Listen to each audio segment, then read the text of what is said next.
to the Pepsi Center. I am Matt Smith. This is Aniello Piro for Mile High Sports. Thank you very much for tuning in.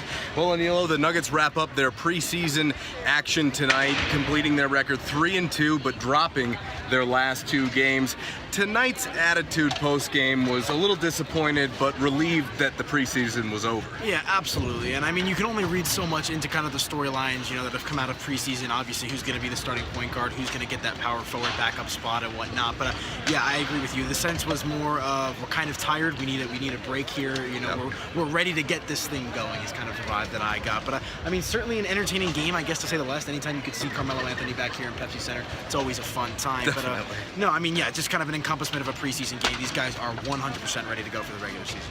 Yeah, and it also seemed that Coach Malone was a little disappointed tonight with the way the preseason ended, simply because it didn't end on the highest of defensive notes. And that was something we'd heard all preseason, right, is that defense, defense, defense. This team was, ranked near the bottom 4 in every major defensive category at the end of the year last year, but they were the best offense in the league since January. So clearly the focus with bringing Paul Millsap in here was improving your defense, and I think they've done that to an extent. It's also the preseason. You can't read too much into it. However, I think there have been signs of progress, but also maybe some concern that this roster isn't that much different outside of Paul Millsap, and you have to rely on your youth to develop quite a bit. I think you bring up an extremely valid point. I mean, I think there's been minimal effort, not minimal effort, but there's been minimal kind of examples of the defense progressing. I mean, you're seeing them playing up, they're slashing, they're trying to play better off the pick and rolls and whatnot.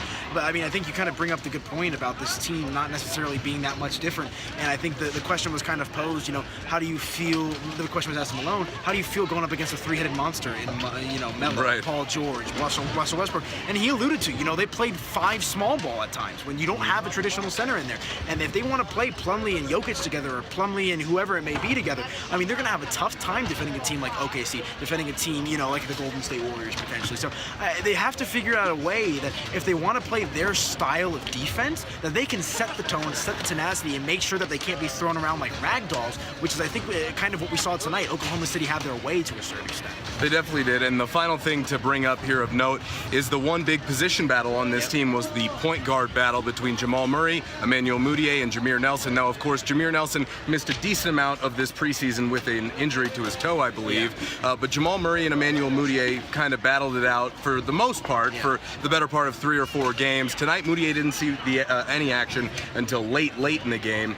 But Jamal Murray did some good things tonight. It seems pretty clear to me, I don't know if you feel the same way I do, and this is purely speculation, but I'm pretty sure Jamal Murray is going to be the starting point guard of this team, and we're going to see Jameer Nelson be the leader of that second unit. It's, I go back and forth like every day in my mind, because here's the thing, is like, if Jamal Murray was going to be the starting point guard, we know by now. I mean, I truly believe that. I mean, this was the 7th overall pick 2 years ago. This is a guy that has been touted as this offensive machine, and to be quite frank, we've seen it in spurts, but we haven't seen it consistent.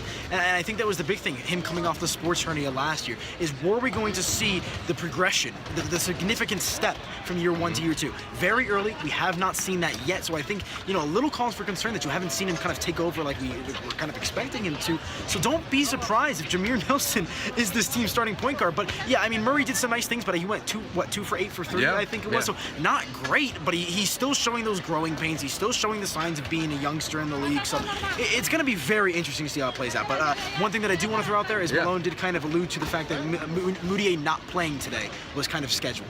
It would seem like it was rest more than anything. I mean, this is the thing. You can, like you were kind of talking about, you can only read so much into preseason. Right.